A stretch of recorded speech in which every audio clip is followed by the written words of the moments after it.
সামান্য কারণে উত্তেজনা সৃষ্টি করা ঠিক নয়। প্রত্যেকেরই বাক স্বাধীনতা আছে। শিশুরাও লজ্জা পাবে এই ধরনের, যদি বয়স্ক শ্বশ্রুমণ্ডিত ব্যক্তি, বয়স্ক যারা অলরেডি দাদা হয়ে গিয়েছেন, তাদের নাতিরাও হয়তো এখানে গ্যালারিতে বসে দেখছে, তারা কি ভাববে এটা সম্পর্কে। আরেকটি জিনিস হলো, সংসদের স্পিকার যখন দাঁড়ায় তখন এটি অবশ্য কর্তব্য সবাই এখানে বসে পড়বেন। মাননীয় সদস্যবৃন্দ, এটি বাংলাদেশের জাতীয় সংসদ। এখানে প্রত্যেকেই নির্বাচিত হয়ে এসেছেন, প্রত্যেকেরই এখানে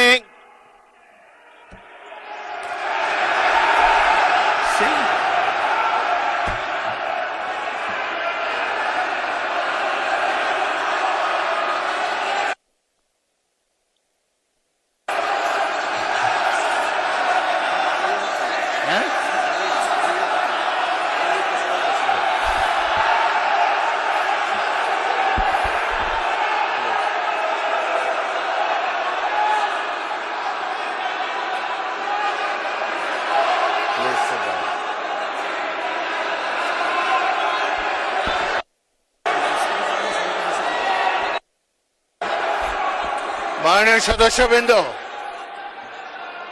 দয়া করে বসুন।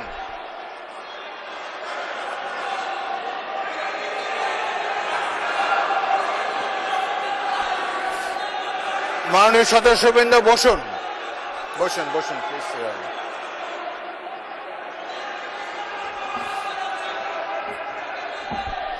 বসুন মাননীয় সদস্যবৃন্দ, বসুন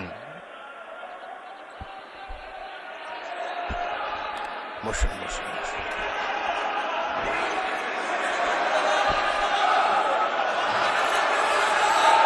মাননীয় সদস্যবৃন্দ, বেশি বেশি গোল্ড কিনে হাফ গ্রাম গোল্ড বার জিতে নিন প্রতিদিন। মাননীয় বিরোধী দলের নেতা, আমি বলি তারপরে আপনি বলেন। মাননীয় সদস্যবৃন্দ, এটি আপনারা সবাই, মাননীয় সদস্য ফজলুর রহমান, আপনি বসেন, বসুন, আপনি বসুন, আপনার সুযোগ দেওয়া হবে বক্তব্য শেষ করার জন্য। মাননীয় সংসদ সদস্যবৃন্দ, সারা জাতি দেখছে, লাইভ টেলিকাস্ট হচ্ছে, সবাই আপনারা নির্বাচিত সদস্য, এখানে সবাই জনগণের ভোটে নির্বাচিত সদস্য। আমি প্রতিদিনই বলি যে রুলস অফ প্রসিডিওর বইটা একটু পড়েন। যদি এই সংসদ যদি বিধি মোতাবেক পরিচালিত না হয়, এটি আর জাতীয় সংসদ থাকবে না। অতীতে জাতীয় সংসদ সম্পর্কে অনেক তিক্ত অভিজ্ঞতা আছে। প্রথমে নজমুল হুদা তৎকালীন মাননীয় সদস্য একটা বক্তব্য করলেন, সদস্যরা ওয়াকআউট করে চলে গেলেন, আমরা ভাবলাম যে আধা ঘন্টা পরে ফিরে আসবে। ওই বয়কট 2 বছর চলেছে। সুতরাং সামান্য কারণে উত্তেজনা সৃষ্টি করা ঠিক নয়। প্রত্যেকেরই বাক স্বাধীনতা আছে।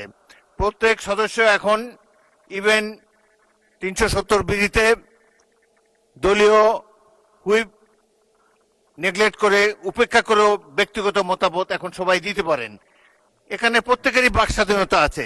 যদি কোনো সদস্য, সরকার দলের সদস্য আর বিরোধী দলের সদস্যের মত এক হবে, এমন তো হতে পারে না। এই জন্যই একটি সরকারি দল, একটি বিরোধী দল এখানে আছে, জনগণই এভাবে নির্ধারিত করে দিয়েছে। যদি সরকারি দলের কোনো সদস্য তার বক্তব্যে আপনাদের আপত্তি থাকে, আপনারা এরপরে তো plenty of time is there, আপনারা তার বিরুদ্ধে তিনি যা বলেছেন সেই যুক্তি খণ্ডন করুন। তিনি ভুল বললে তাকে পাল্টা অভিযোগ করেন, তার বিরুদ্ধে কথা বলার সময় তো সুযোগ আছে। কিন্তু এই যে শিশুরাও লজ্জা পাবে এই ধরনের, যদি বয়স্ক শ্বশ্রুমণ্ডিত ব্যক্তি, বয়স্ক যারা অলরেডি দাদা হয়ে গিয়েছেন, তাদের নাতিরাও হয়তো এখানে গ্যালারিতে বসে দেখছে, তারা কি ভাববে এটা সম্পর্কে। আরেকটি জিনিস হলো, সংসদের স্পিকার যখন দাঁড়ায়